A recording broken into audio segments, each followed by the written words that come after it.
HuffPost.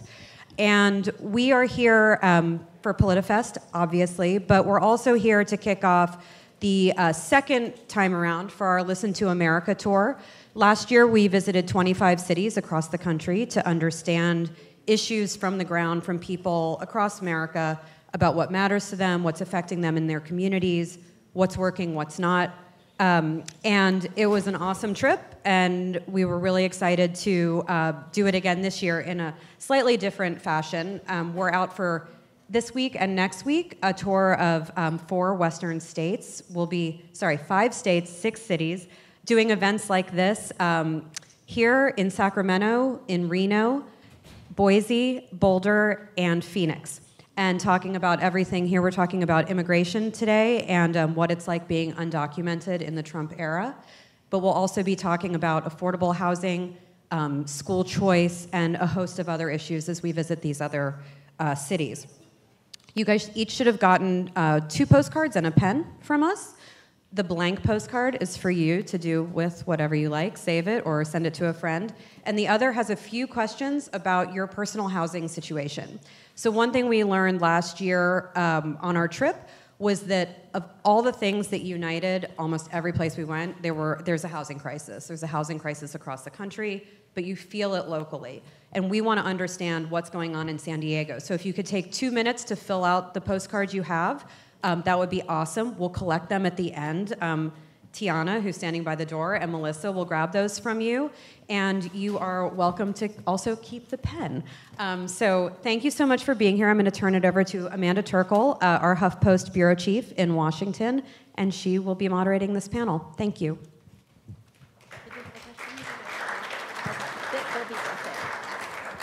Hi, thank you all for coming today. So I wanted to introduce our panel first.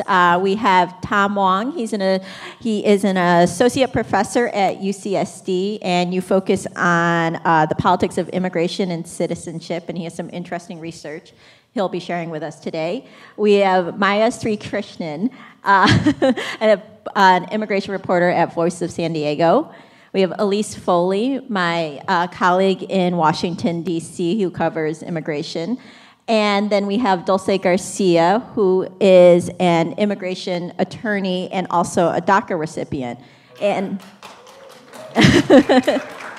and so I wanted to start a little bit with Dulce, since this panel is about sort of the experiences of people who are undocumented. And Dulce, I believe I read that you came to the U.S. from Mexico. You were brought here by your parents when you were 6 years old. And you are a beneficiary of the DACA program that was started by Obama. And so you also sued the Trump administration when he tried to end that. So I wanted to talk to you a little bit. I guess, first of all, what was it like when you heard Jeff Sessions say that he was going to end this program last year? And how did you decide to sue the Trump administration? Hello? Okay. Well, I was angry, to say the least. Yeah, I was. Were you surprised? Well, it was something that had been talked about the last few days before we actually heard the announcement. But years before that, they would tell me it would be political suicide for anyone to get rid of the DACA program. So in that way, it was surprising that here we were, 2017, and we were still fighting for our livelihoods, as dreamers. So in that sense, it was surprising. Every statement that I heard from Jeff Sessions on September 5th with that announcement rescinding the DACA program was surprising to me. I felt like every sentence he would go on, it was like an attack on our community. Just to give you an example, he would say something like, for the last 5 years, DACA recipients have benefited from participating in our Social Security system. Well, we contribute to it. We pay into it, but we would never see $1 single from it. So you're welcome, U.S. citizens. I will never get that money back, right? So when it's kind of deceiving when he says we have been able to participate, what he meant to say, or should have said, was we have contributed to it without receiving anything back from it. So that was surprising, the way that the administration went about it. And the remarks that came along with it were surprising And yeah, that got me pretty angry, enough to sue. I mean, so what's the, I can't imagine suing the U.S. government, basically. So how did you decide to do that and go about doing that? Yes, well, it was a team effort. Luckily, there were other people that were just as angry as I was, and in disbelief and in shock. And we knew it was wrong, not just legally, but morally as well. And we knew it was the right thing to do. And 800,000 DACA recipients depend on this program to provide food on the table for their families, to keep going to school, to thrive in our businesses, and just to live, right? Just to not have this burden of being undocumented and fearing police or fearing ICE. And here in San Diego, both Border Patrol and ICE. So we knew that this was the right thing to do, but it was a group effort. There was another DACA recipient and an attorney as well in Seattle who discussed the project with me, and as soon as I knew what this was about, I jumped on board right away, and immediately on September 18, we filed the lawsuit. So it was pretty quick. Luckily, other people were just as angry as I was. And so because of your lawsuit, and correct me if I'm wrong, a judge said that the Trump administration couldn't just end the program. It had to continue allowing people who are in the program to renew. But new people cannot go into the program. Is that correct? That's correct, thanks to our efforts. And again, this is because we filed a lawsuit, because we resisted, because we fought in court. We were able to get this injunction. Unfortunately, it doesn't open applications for people that have never received DACA. And unfortunately, we weren't able to convey to the judge the necessity of traveling abroad either. So advanced parole, that part where we would be able to travel for business reasons or educational purposes or even humanitarian reasons, like if our family member abroad is dying, we can't travel to see that person. And unfortunately, that part of the program is still unavailable to us. So we don't have advanced parole. And we have seen, and maybe Maya can talk about this more, we have seen DACA recipients that have self-deported because they have this choice of, do I see my family member for the very last time and risk never coming back, or do I stay here and live with the guilt every single day that I didn't go see this family member? So because we don't have advanced parole right now, we have DACA recipients who are considering self-deporting to go see family members. Or we tell our family members abroad, hang on, one more day, we're gonna get something soon. And unfortunately, it's been over a year and we haven't been able to restore that part of the DACA program. You wanna talk about? Yeah, and I think especially in San Diego County, since we're so close to the border, there are a lot of families here that are, split between Baja California and San Diego County, and so there are family members on both sides.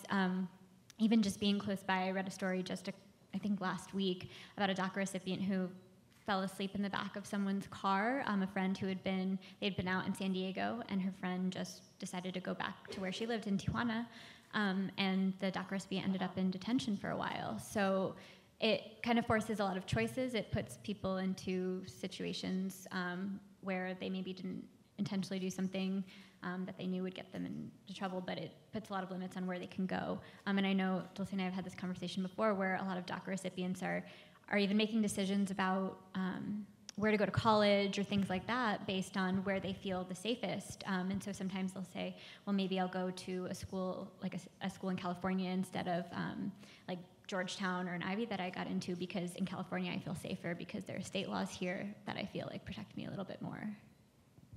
And how do you think that your life has changed, just either day to day or opportunities that you have once the DACA program was put in place and you got to be part of it?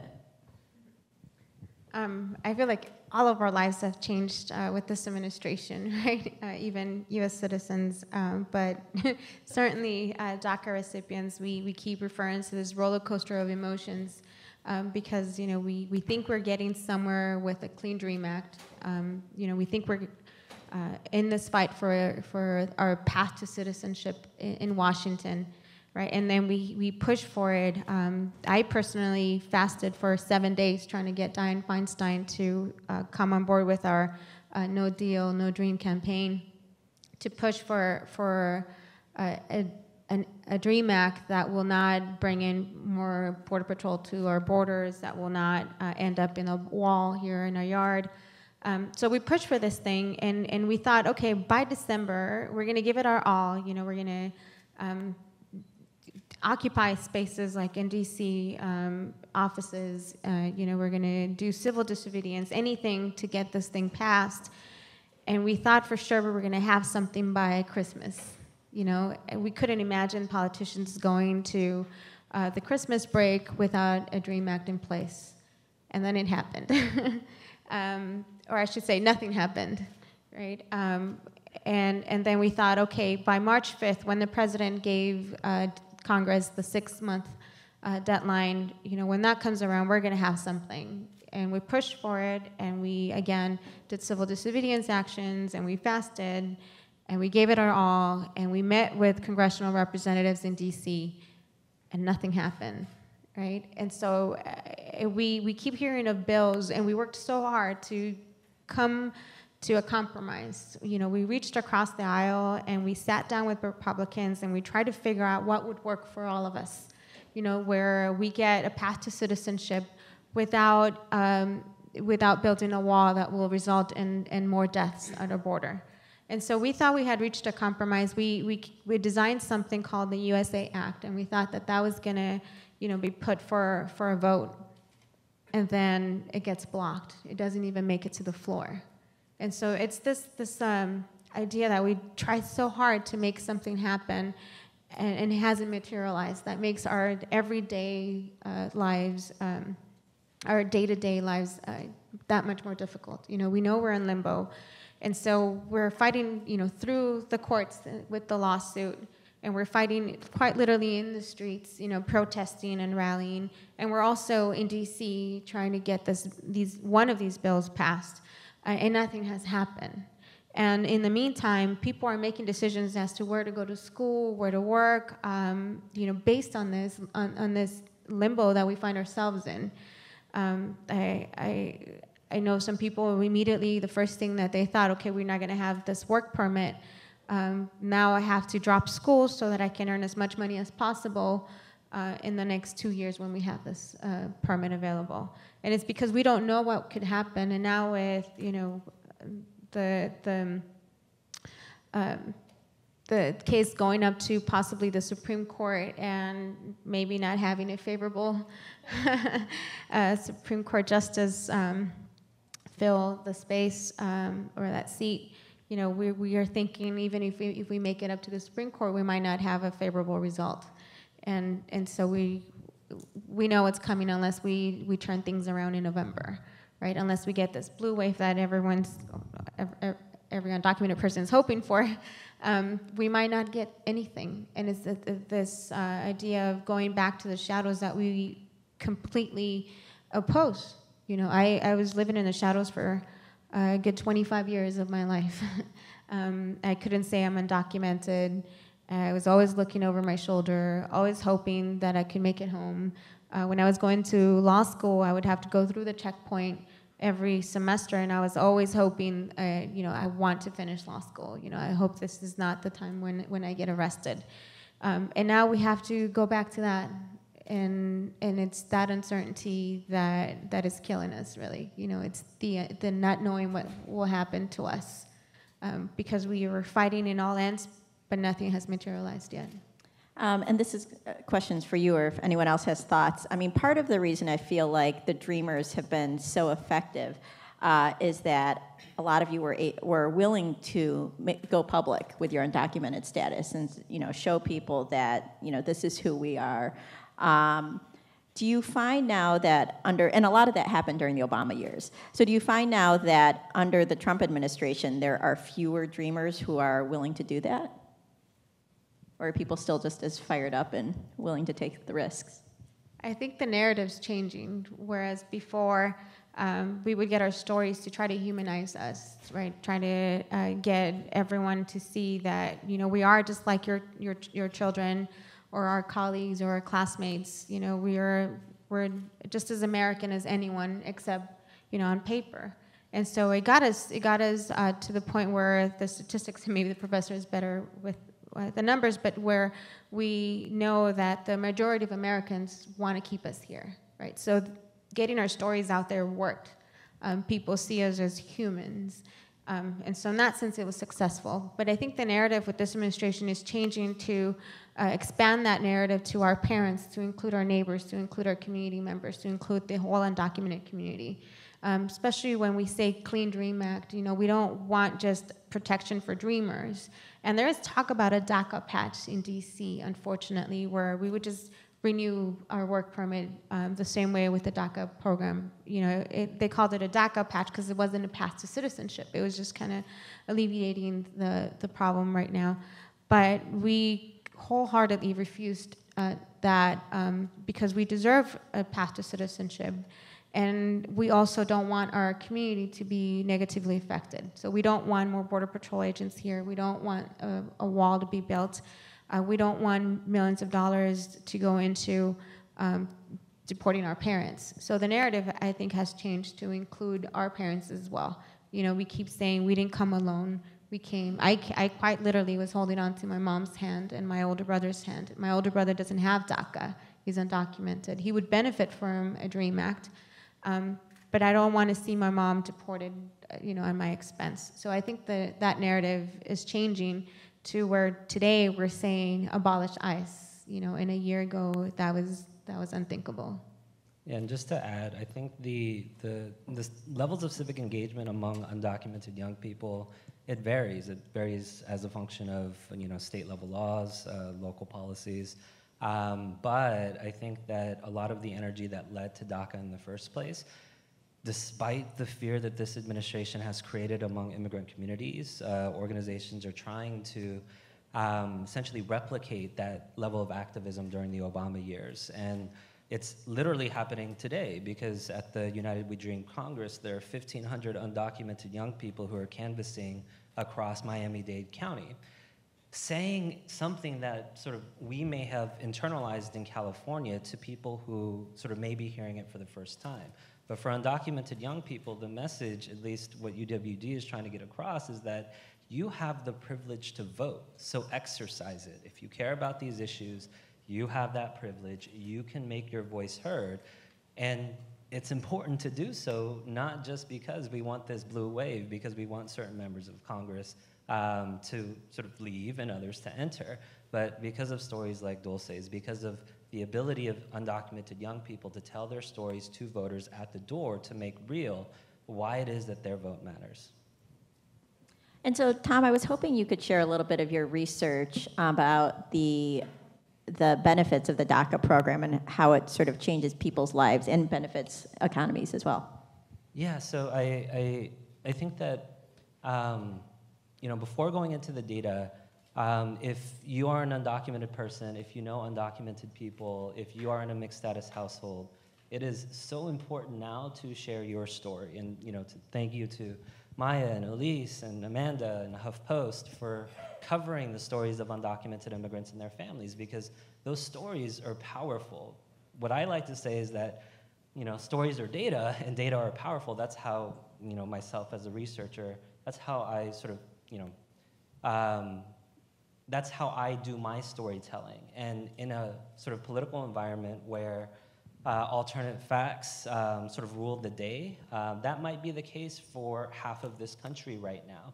But it's not the case for judges who are deciding court cases. They still care about the facts. They still care about the impact that DACA is having on the lives of individuals to show injury from, show the injury that taking DACA away would cause. So I've surveyed DACA recipients for the past 5 years. The most recent survey is 1,050 DACA recipients across 41 states. So just some of the top lines. In terms of economic benefits, we're talking about a 78% wage increase because of DACA. We're talking about just over 50%, so 54%, having moved to a job with better pay post-DACA. We're also talking about roughly 45% of DACA recipients talking about responding that they have moved to a job that better fits their education and training post-DACA. With increased earnings, we're seeing DACA recipients sort of establish a larger economic footprint. So Dulce mentioned, DACA recipients owning businesses. We found that to be 6% for DACA recipients that we surveyed. When it comes to increased wages, we also think about increased purchasing power. Increased purchasing power, if we're talking about large purchases like cars, have an effect that reverberates across local economies in terms of sales taxes collected, registration fees, et cetera. But it's important to note that the average age of a DACA recipient right now is mid-20s. So DACA is not something that is brand new. It's hard to just say undocumented youth anymore when we're talking about the upper age threshold of DACA being in their mid-30s.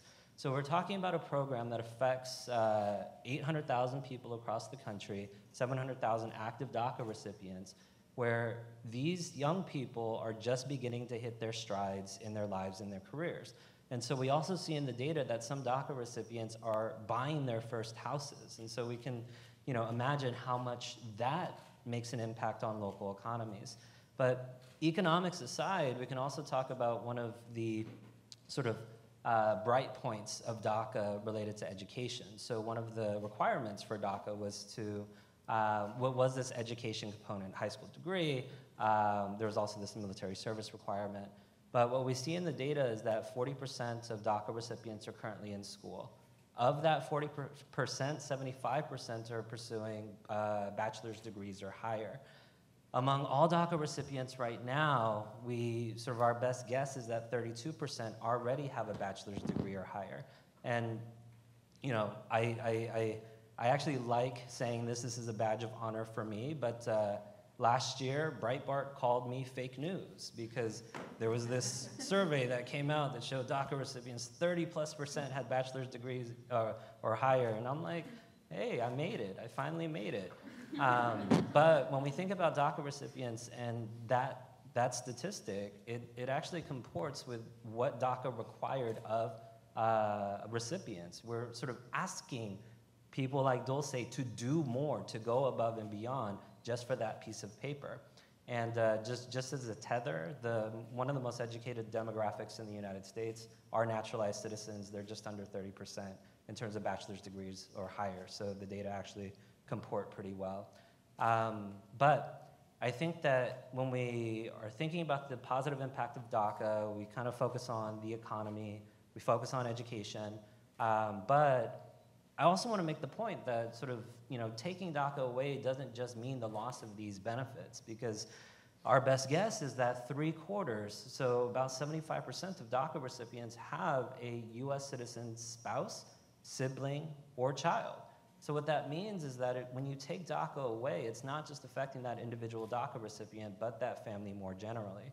And given the theme of today's discussion, the Trump administration has made, it doesn't take much to understand how difficult the Trump administration has made the lives of DACA recipients by rescinding DACA and sort of creating this legal uncertainty about whether or not DACA recipients can renew, whether or not DACA has to be restarted, based on a ruling by a DC federal judge. But we took a question from a question that's usually asked in marketing, so how often people use social media. We essentially took that question and asked DACA recipients how often they think about being detained, how often they think about being deported, how often they think about their family members being deported. And so what we saw in the most recent survey is that 55%, at least once a day, worry about being deported. We saw 64%, at least one a day, worry about a family member being deported. We saw 76% of those with kids at least once a day worry about them being separated from their children because of deportation. And then 74% at least once a day with kids worry about not being able to see their kids grow up because of deportation. And so we have this sort of mounting evidence about the positive impact of DACA. But again, to sort of reaffirm the point, taking DACA away, that's not just the inverse of the benefits. This is going to reverberate across all society more broadly, especially in those mixed immigration status households. But despite all of that, Dulce is still here. Despite all of that, UWD with 1,500 undocumented youth are canvassing Miami-Dade County. Despite all of that, DACA recipients are still resisting and fighting back. And so, I'll sort of circle back to my initial point. We have the privilege to vote. We should exercise it. Because if you all don't think it matters, just think about Dulce. And Maya, I was hoping, we've alluded to this a little bit in the conversation so far, that not all states are different. Some people may want to stay in California because it has laws and protections that are a little better than some other states. Can you talk a little bit about what's going on in California to provide these sorts of protections?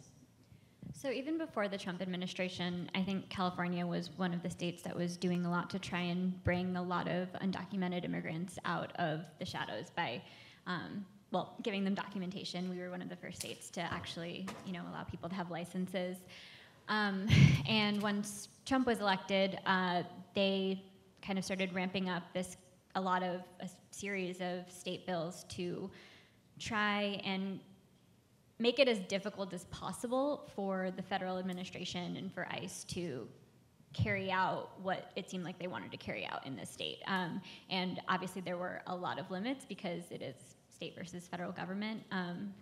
But the 3 laws that are being challenged by the Trump administration right now, the so-called sanctuary laws, the first one, which is the most controversial one, tries to basically create like a firewall between local police and ICE. And detainers and contact with local police is one of the big ways that ICE had gotten their hands on a lot of like undocumented immigrants before. They ended up in local jails, and they would just pick them up straight from there. So basically what this law did was it said if you had committed one of a list of crimes, and a lot of serious crimes are not on there, so a lot of times when people talk about the sanctuary state laws, they say that it allows murderers to get away with things and not be deported and things like that, and that's just not true. If you commit a felony, even some misdemeanors, ICE they can't necessarily put a detainer on you for more than 72 hours so that the local police will hold you, but they can still pick you up, they can still access your information and know that you're in jail and get you from there. But for people who maybe just had a misdemeanor, like 1 or 2 misdemeanors, it does create sort of additional barriers to kind of between them and ICE once they're in police custody. The state also passed a couple of laws to try and limit the use of immigration detention here by limiting contracts with local police agencies and cities so that they can't renew or expand contracts with detention facilities. They created their own inspection system, so now the Attorney General can go into immigration detention facilities in the state and look at the conditions there. They have also tried to create some barriers with workplace inspections.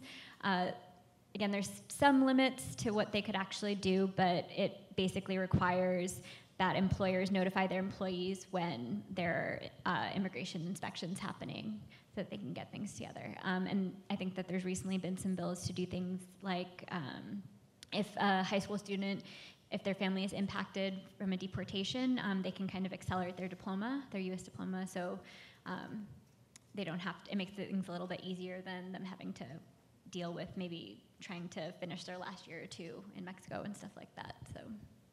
And then you mentioned abolish ICE, and this question is for anyone. So, we've heard abolish ICE a lot on the campaign trail this cycle. How much support does that actually have amongst the immigrant community? And is there any, just sort of, how real is that, the push for that, I think? I'll take that. So just to add a couple of quick notes on California's laws, just to give people a sense of where we are, the Department of Justice sued the state of California over SB 54. California won. California sued the Department of Justice over withholding federal law enforcement grants, JAG, burn grants. And just this week, California won. There's a third lawsuit. Huntington Beach sued California. So when we think about immigration federalism, there's federal immigration laws, and then states are doing their thing.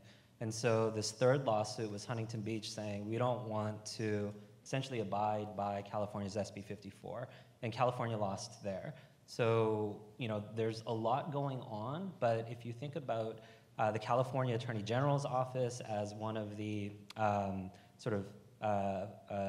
institutions to follow in the immigration debate, then you'll see that there's a lot of activity vis-a-vis sanctuary state laws.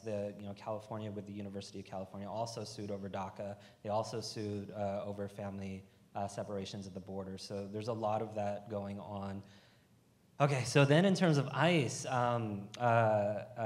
in partnership with some of the advocacy organizations in DC, we are about to close this poll about abolish ICE, because a lot of what we are trying to do in this new research is try to figure out whether or not abolish ICE is something that is resonant with people. And so what some of the quick punchlines are is that abolish ICE is triggering on the other side in a way that may not be helpful for a broader conversation about defunding ICE. Because when we think about trying to have a conversation about federal budgets, it's already in the weeds, and so we want to try to do some high-level sort of, here's a sort of catchphrase about what it is we're trying to do. But when we talk more specifically about ICE's $7 billion budget and what that budget is doing versus what it could be doing, then there's more support for defunding ICE than by saying abolish ICE. So when it comes to this sort of apparatus of immigration control, ICE is the sort of locus of that. And so I think that the energy around the abolish ICE movement for immigrant advocates, it is substantial progress. But if we want to actually defund ICE in terms of getting individual constituents to push their members of Congress in the House who decide budgets to defund ICE, then we can sort of say what we want to say, but in slightly different ways. That's what we're finding right now. Yeah, one thing I think is interesting with all of the abolish ICE discussion is how much it's talked about by Republicans and conservatives versus by progressives. So it's very popular, on both extremes to talk about, but I think a lot of times Republicans use it as sort of this is a very scary thing that Democrats want to do. They want to take over, and then they want to abolish ICE, and that's kind of a term that means some specific things to the people who are thinking more about it, but it's easy to paint as just get rid of immigration enforcement entirely. And then you have Trump or other people going out and saying, like, look, this means they want to let all the murderers run free. This is full open borders, no immigration enforcement at all. That's not exactly what people are actually calling for, but I think from a messaging perspective, it's an interesting thing. So you see some people on the Democratic side, eager to embrace saying abolish ICE, but then a lot of people who are running away from saying that, and that doesn't necessarily mean that they even disagree on that much. I would say undo the whole system. Get rid of IRA from the 90s, the actual laws that are in place that criminalize my family, right? And with SB 54, just to comment on for me personally, the best part of that law here in California is the first paragraph that acknowledges us, that acknowledges the contributions of immigrants in California. To just acknowledge our presence means a lot, especially from someone that was in the shadows for 30 years. On the first paragraph, right from the get-go, acknowledge that we're here and that we contribute so much to this state, and that the state is beautiful because of the people in it, means the world to our community. And we have been, different organizations have been meeting on how to resist the Trump administration, right? So we just did a convening, an ICE out of California convening a couple of months ago in Fresno, and that was dozens of organizations meeting together for the 5th year in a row on how to get ICE out of our communities.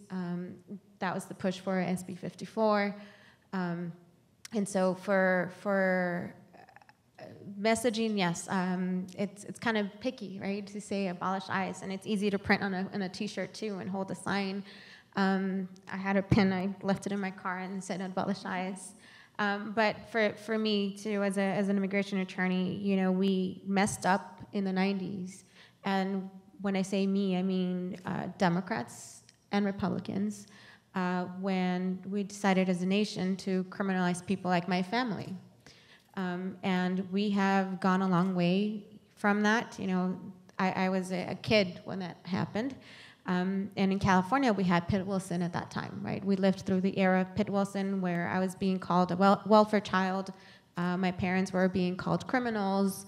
And the rhetoric that we see on the national level and coming from the administration and this president today was happening here in California. And as a child, I observed all of that, right? And so now as an adult, and I thought, you know, 2018 we would have moved past that in California, learned from its mistakes in California, moved forward from that. And we still have some leaders, you know, like Dianne Feinstein in Washington, D.C., who's now singing a different tune, right, from what she was saying in the 90s, but she's still there. So for me, it's not really a partisan issue as an undocumented person. It's just the laws that are in place right now are morally wrong, and they need to be changed. And it goes further than just abolish ICE or defund Border Patrol.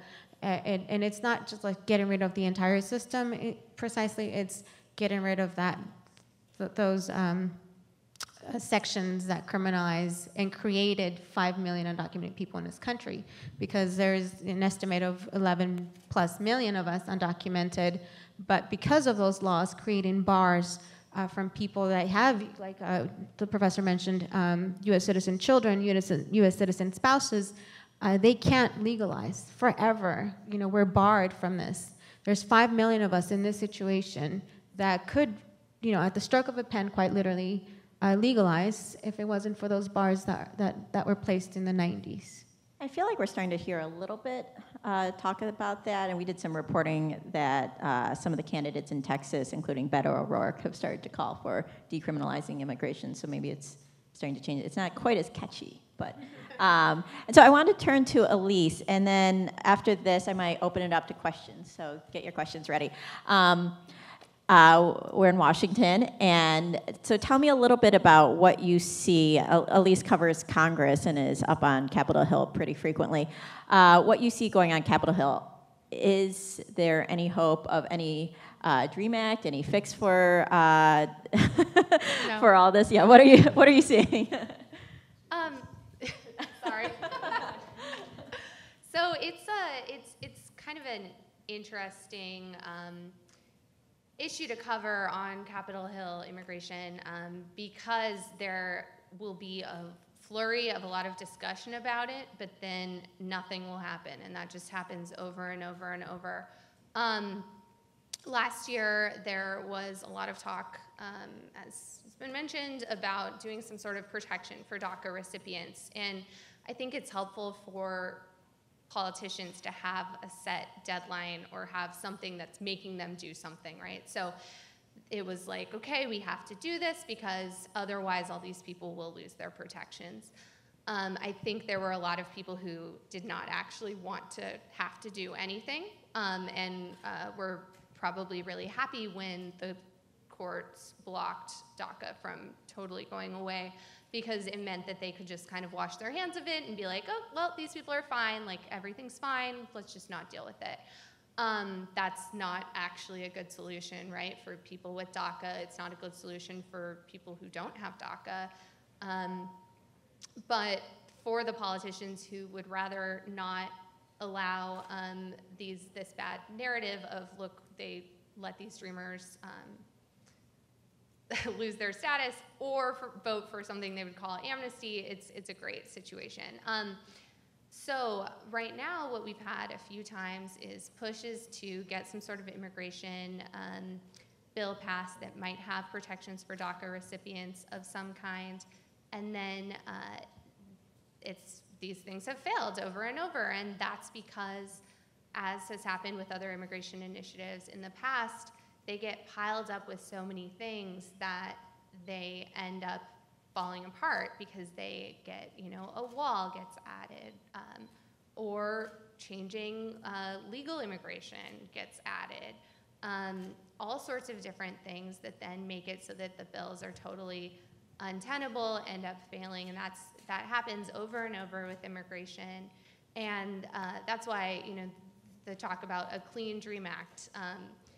People will talk about, why don't we just do this thing that everybody's saying would be good to do, but of course it doesn't happen. So I think for the time being, certainly under the current Congress, very unlikely anything will happen. The question is, if Democrats do take more control, whether they can get something done while Donald Trump is the president. I don't know, but they'd certainly have a better chance. Immigration reform would have a better chance. So do you think they'll push for it and make it a priority, say if Democrats retake the House?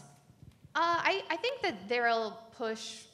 Yeah, I mean, Democrats are more united around immigration reform than they were in the past. I think it's certainly an issue where they would, at the very least, have a lot more oversight of certain things than Republicans are doing now on things like family separations and things like that. So I think that there would be activity. They would push for something. I don't know whether they could succeed. Democrats have a long list of things if Yeah. they say they want to do if they retake the House. Okay, so let's open it up for questions. If you guys don't have questions, I have more, but I hope you do. So we have a mic going around. Can you raise your hand? Okay, right here. Hi there. Thank you all for being here.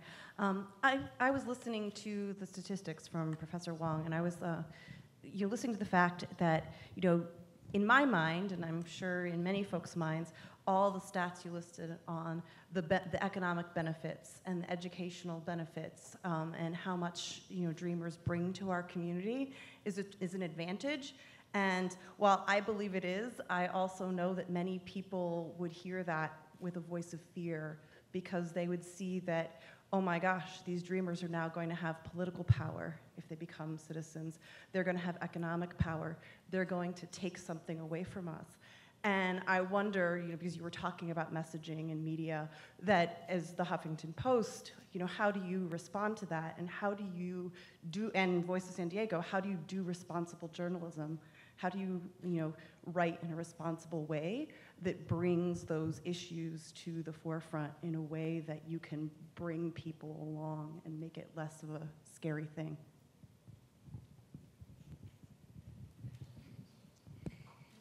That's a hard question. It's a really hard question, and I think sometimes the most we can do is put facts out there and things that are on the ground. So tell people stories, tell the statistics. And on one hand, yes, there are definitely people who will hear about the economic benefit of immigrants or how they're attaining higher education levels, and they'll think, well, they're coming to steal my jobs. Well, I'm losing my power.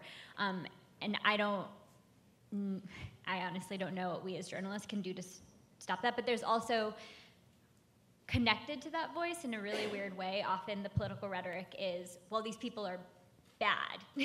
Like they're somehow, like, they're taking our public benefits, they are criminals, and where statistics like that come in handy is to try and paint a better picture of who immigrants actually are. And I don't know how that changes how people actually view things if they have a certain mindset going into something. But I mean, I think as a journalist, that's the most we can do is try and really paint a picture of who immigrants actually are and what they actually bring here. Yeah, and I think being able to back that up as much as possible with research and experts who can talk about these things in a smarter way than I would be able to on my own. I think that's helpful for people. Also, I think personal stories teach people a lot. Yeah, I mean, really the best, I mean, our role isn't to convince anybody of one particular policy over the other, but I think representing people's stories and representing the truth is something that we strive to do all the time.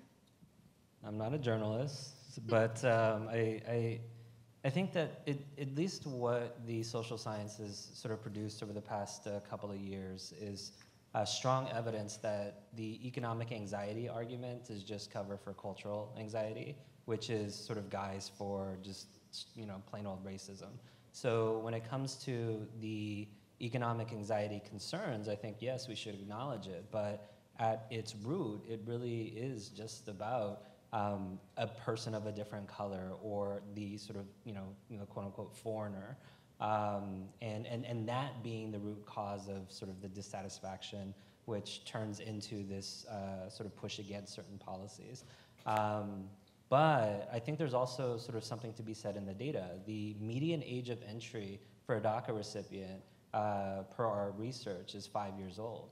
So having, myself having little kids, I see a 5-year-old, I kind of understand what that means, because that's a kindergartner. That's somebody who, came to this country as a kindergartner. I don't know how many kindergartners can say, no, I'm gonna drive, you're not gonna drive, we're gonna go back home. No, I'm not gonna get on this flight, I'm gonna stay here and you're gonna stay here with me.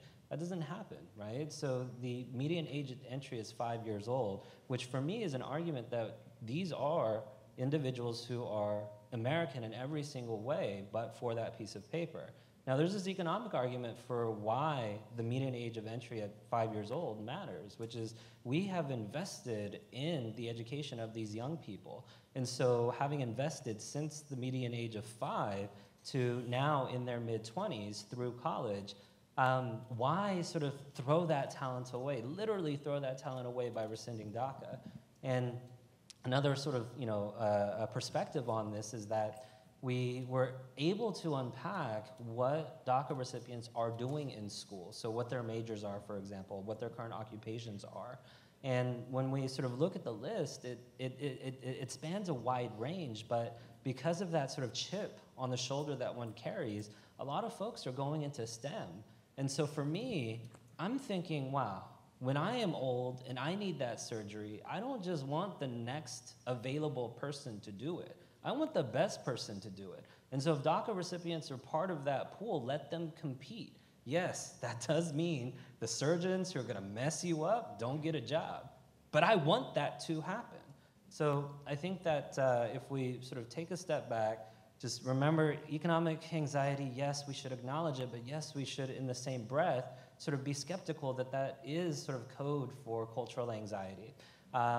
Then we can sort of also look further into the data and say, okay, if DACA is requiring somebody to have entered the United States before the age of 16, then that means literally most of their lives have been here. And then if we look deeper in the data and we see median age of entry at 5 years old, then that is literally knowing no other country but this one. So we have invested, let's sort of reap the returns of that investment instead of just throwing it away. I see the DACA program also as another way to keep us oppressed. We pay for this work permit, so we have to pay for the privilege of working. Again, we won't see a lot of the benefits because we will never be U.S. citizens under the DACA program. It's not a path to citizenship, yet we contribute to it, right? And so ironically, I have to hire only U.S. citizens or legal permanent residents in my law firm. And I've had discussions with Trumpsters, when they tell me how expensive my education was and how I should go back to Mexico and make my country great. And to me, that makes absolutely no sense. When I'm here, I have my business. I'm a property owner. I pay property taxes as well. And I employ, it just so happens that people working for me are U.S. citizens right now. And so it wouldn't make sense, as Professor Wong was saying, economically to tell us to go back to our home countries and make them great when this is all we know. But it is another way to keep us oppressed. If we don't get the right to vote, if we don't get the right to sit on a jury even, and I know some of you might hate jury duty, but it's something that I'm looking forward to one day, to be a U.S. citizen and sit on that jury box. And we're not able to with only DACA. And as far as the economics go, just advanced parole, again, is another example how we pay for the application to be processed.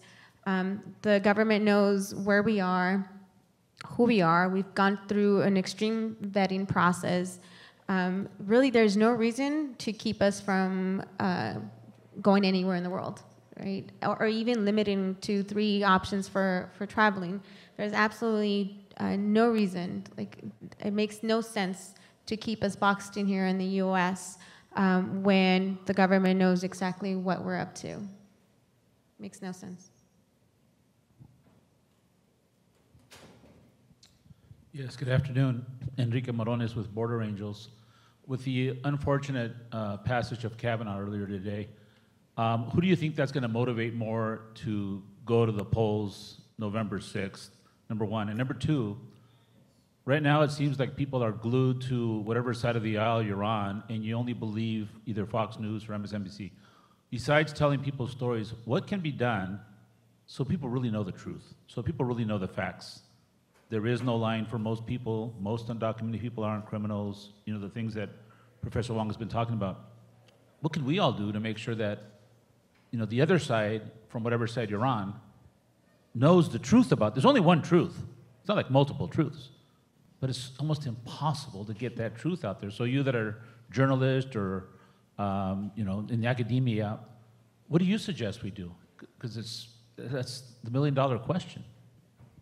I mean, I think that there are a lot of people who are cemented on one side or the other, but there are a lot of people who just don't actually really know that much about it at all, and maybe don't care that much about it at all. So I think that for those people who do care a lot about it, I think that, talking to people who don't and trying to just let them know that it's important, I think, to vote is the biggest thing that you can do. I also find one of the things for me being an immigration reporter compared to other things that I've covered, especially in the US, when you're covering housing or education, it's something that has touched everyone, and everyone has kind of interacted with it in some way. And with immigration, I often get the feeling that there are people who either think they've never interacted with immigrants or never actually have really interacted with them. And so when there are certain things that are perpetuated about them to further political motives, it can be pretty easy to convince those people who don't see themselves as a part of that, who are kind of in a different silo, who maybe don't understand why they came, what they had to go through to come, what they're allowed to do now, who they are as people. They're sort of almost, they just don't know about it.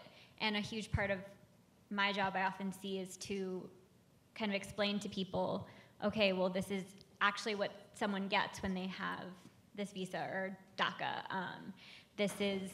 These are actually the statistics for criminal activity among immigrants or things like that. And to Elise's point, I do think that a lot of people just don't know. And I assume there's always gonna be people who have really strong emotional reactions when it comes to people of different races or from different countries, and I'm not sure what one article or one conversation can ever do to change those kinds of things, but I think educating people and exposing people to the realities is kind of the most you can do at some point. Yeah, I would just add that I think we know that people self-select into the media that they consume. And so that's problematic because we're selecting into the news that essentially we want to hear. So what that means, at least from my perspective, in terms of trying to have more conversations with those who don't share our same views, it means sort of trying to get a sense of what Fox News is saying. I know, Enrique, you do that a lot, and you do a great job being on Fox News, representing Border Angels. But I think we need a little bit more of that, and it means sort of taking on a challenge. For example, Tucker Carlson is a challenge, right? So for immigration advocates to take on that challenge of going on those mediums that aren't going to be friendly audiences like this to essentially give them our best punch. And I think if more people can step up and do that, we might get a little bit further. But at least in terms of how are we going to translate that into what policymakers do vis-a-vis immigration policy. One sort of thing that we're up against is that essentially half of the foreign-born population in the United States is packed into about 100 congressional districts. We have 435 House districts in the United States. So this is a little bit wonky, but if we want to sort of see policy change and we want sort of immigrant communities and voters of color to sort of spearhead to be the impetus for that change, it's going to be limited in terms of the geography, the number of seats where that can actually happen. And unless state legislatures look different from 2018 forward, then this, how Republicans have gerrymandered maps is just going to be another sort of way to stunt progress. Well, from my perspective, silence is complicity. So if it could be on a micro level, as was mentioned, it could be, riding the bus or public transportation, and somebody brings up something, we can't no longer be silent anymore. Especially from my perspective, from my community, when we hear, Border Patrol murdered someone, and they quite literally get away with murder. We can't be silent anymore. And for us, it's such an urgent matter that what we're living under this administration, when we see, a 10-year-old with cerebral palsy being chased by Border Patrol and surrounded at the hospital by federal agents instead of her mother, who can be okay with that, no matter where you are on the political spectrum, right? When you see a kid caged, it hurts or it should, I think, in my opinion, hurt every single one of us. This is about human rights and humanity, not just about left or right or, politics. At that point, everyone should be alarmed and should be outraged. How do we go across to someone to tell them? Well, I think if you guys keep reporting on this, no matter what media you're using, we should be able to get to everyone just because they're American, and I feel compassion is an American value, and if we just get more stories out there and more reporting out there, then we'll be making a difference. And if we, drown out Fox News and all Breitbart and all the other ones, I think that's how we would be successful. But I think we're at a point where we should all be outraged at what's happening. No matter where you stand on, when you see a kid in a cage, that should really impact every single one of us. And I'll answer your Kavanaugh question, because that's what I've been covering obsessively for the past few weeks. I think it'll motivate the left, especially because he was put on the court. Being in D.C., the energy and the activism has been unbelievable. The responses we've gotten to our articles. So, I think that women and people who are critical of Trump were already motivated, but I've talked to organizations that work on getting more women to run for office. They said that the number of people they've had who are interested in running and who have been interested in volunteering has just quadrupled since Kavanaugh was nominated, and it seemed like he was going to be confirmed. And it seems like Susan Collins may be in trouble for 2020. So I think it'll motivate the left. Okay, so I wanted to do more questions, but we are unfortunately out of time and we're gonna get kicked out. So thank you to our panelists, and thank you so much for coming. And fill out your postcards.